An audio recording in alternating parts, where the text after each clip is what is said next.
Hi everyone, मैं हूँ शिवांगी और मैं आप सभी का स्वागत करती हूँ अपने चैनल क्लासी भव में।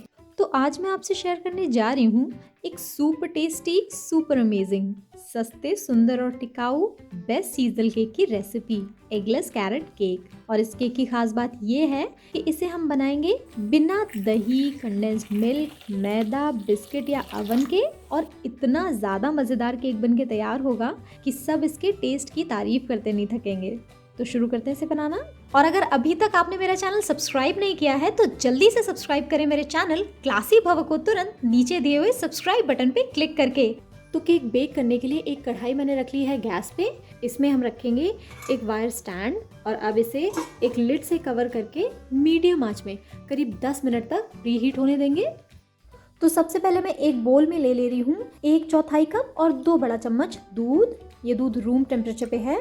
इसमें मैं ऐड कर रही हूँ 1 चम्मच विनेगर या नींबू का रस। ना दूध में हम विनेगर या फिर नींबू का रस इसलिए मिक्स करते हैं सो दैट जब बेकिंग सोडा रिएक्ट करे इस विनेगर मिल्क या बटर मिल्क के साथ तो वो केक को अच्छे से फूलने में मदद करे और हमारा केक स्पॉन्जी बन के तैयार हो। और इस मिल्क को अब हम रख देंगे साइड में 10 मिनट के लिए। तो केक बेक करने के लिए मैंने ले लिया है एक 6 इंच का हार्ट शेप का केक मोल्ड। इसे हम एकदम अच्छे से ग्रीस कर लेंगे ऑयल से हर तरफ से। इस केक टिन में अब मैं डाल रही हूँ एक बटर पेपर। इस बटर पेपर को भी हम ऑयल से अच्छे से ग्रीस कर लेंगे। अगर आपके पास बटर पेपर नहीं है तो आप ग्रीस करने के बाद मोल्ड को मैदे से अच्छे से डस्ट कर लें। ऐसा करने से भी केक एकदम अच्छे से बाहर निकल आएगा मोल्ड से। और ये तैयार हो गया हमारा केक टिन। इसे रख लेंगे साइड में।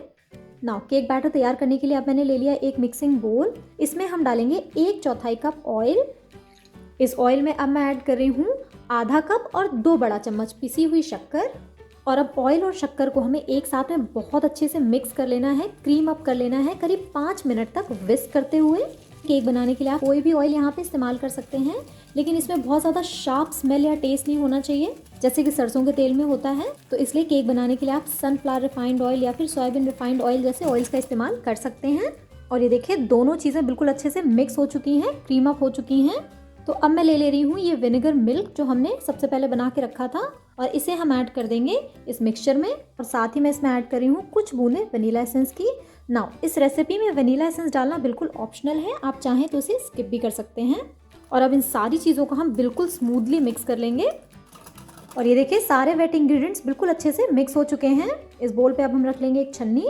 इसमें मैं डाल रही हूँ 1 कप पूरा ऊपर तक भर के गेहूं का आटा, यानी कि 1 कप और 2 बड़ा चम्मच लगभग गेहूं का आटा, चुटकी भर नमक, 1 चम्मच बेकिंग पाउडर, आधा चम्मच बेकिंग सोडा और आधा चम्मच पिसी हुई दालचीनी या दालचीनी का पाउडर। आप चाहें तो इसके साथ ड्राई जिंजर पाउडर जिसे सौंठ पाउडर भी कहते हैं वो ऐड कर सकते हैं यहाँ पे। आप चाहें तो इसमें इलायची पाउडर भी ऐड कर सकते हैं, उसका टेस्ट भी बहुत अच्छा आता है इस केक में। इन सारी चीज़ों को अब हम छान लेंगे साथ में। और अब इन सारे ड्राई इंग्रेडिएंट्स और वेट इंग्रेडिएंट्स को हम एक साथ में मिक्स कर लेंगे।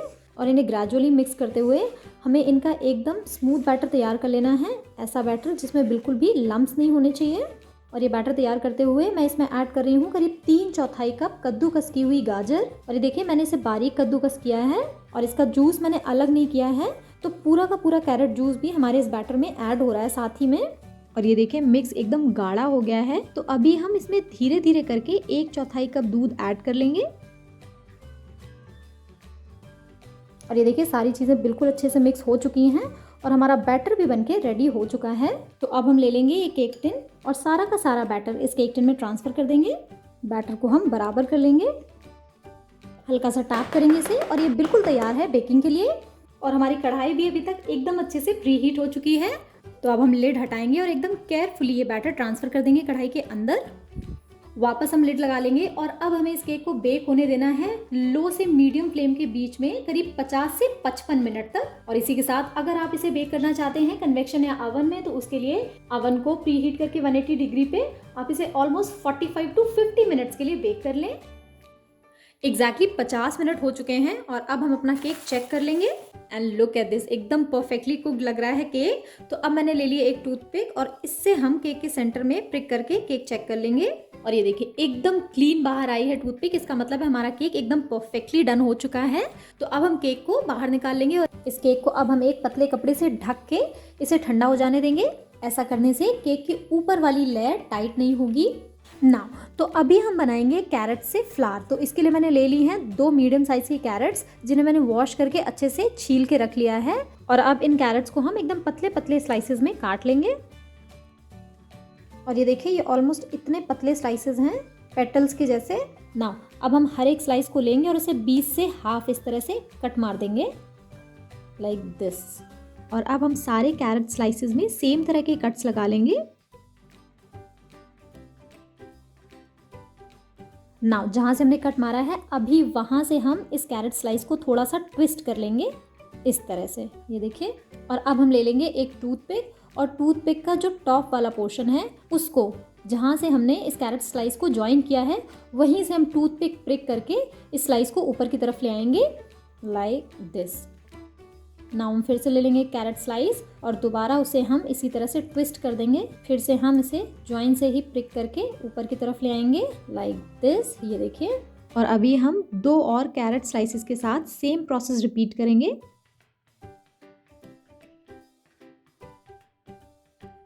और अब मैंने ले ली है ये चॉकलेट चिप, और इसे हम टूथपिक के ऊपर इसके टिप पे एकदम सेंटर पे चिपका देंगे इस तरह से। मैंने इस चॉको चिप पे हल्का सा न्यूट्रेला लगा के इसे चिपकाया है। तो अभी मैं आपको एक और फ्लावर इसी तरह का बना के दिखाती हूँ। और यहाँ पे बस हमें एक चीज़ का ध्यान रखना है कि ये कैरेट स्लाइसेस थिक बिल्कुल भी नहीं होने चाहिए, और एल्स इन्हें फोल्ड करते टाइम ये टूटने लगेंगे। और हमें सारे फ्लावर्स एकदम इसी तरह से बना के तैयार कर लेने हैं। और ये देखिए, हमारे सारे फ्लावर्स बन के रेडी हो चुके हैं। और अभी तक ये कैरेट केक ठंडा हो चुका है, और ये देखिए इसने अपने साइड्स भी छोड़ दिए हैं। तो अब हम इसे हल्का सा और लूज़ कर लेंगे साइड से, और इसे एक प्लेट में निकाल लेंगे। इससे हम बटर पेपर अलग कर लेंगे, और ये देखिए हमारा एकदम परफेक्ट कैरेट केक बनके रेडी है। इसे हम सीधा कर लेंगे, और अभी मैं आपको दिखाती हूँ कितना फ्लफ़ी बना है।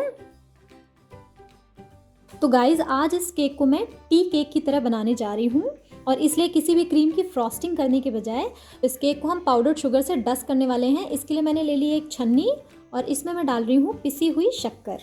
और इस छन्नी को हम शेक करते जाएंगे, और इस तरह से ये पाउडर्ड शुगर सारी इस केक के ऊपर कोट होती जाएगी।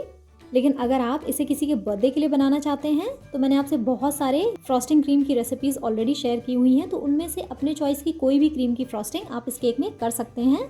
बहुत ही ज़्यादा टेस्टी लगेगा। और साथ ही डेकोरेशन आइडिया तो मैं आपसे ऑलरेडी शेयर कर ही रही हूँ। और ये देखिए, हमने इसे कर लिया है शुगर डस्ट, और अब हम अपने केक को डेकोरेट कर लेंगे इन फ्लावर्स से। तो इन फ्लावर्स को अब हम अपने हार्ट शेप केक के एक साइड पे लाइन से टग इन कर लेंगे, वीडियो में दिखाए गए तरीके से। और साथ ही मैं इसके बॉर्डर्स पे चोको चिप भी डेकोरेट कर ले रही हूँ। और ये देखिए, बन के बिल्कुल तैयार है हमारा बहुत ही ज़्यादा अमेजिंग और स्पेशल कैरेट केक। बहुत ही सुंदर केक लग रहा है, और आपकी टी पार्टीज़ में, इवनिंग टी के टाइम पे, या फिर ब्रेकफास्ट टेबल पे चाय का मज़ा ये दुगना कर देगा। तो आप भी प्लीज़ ज़रूर ट्राई कीजिएगा इसे बनाना। Thank you so much for watching. Happy cooking.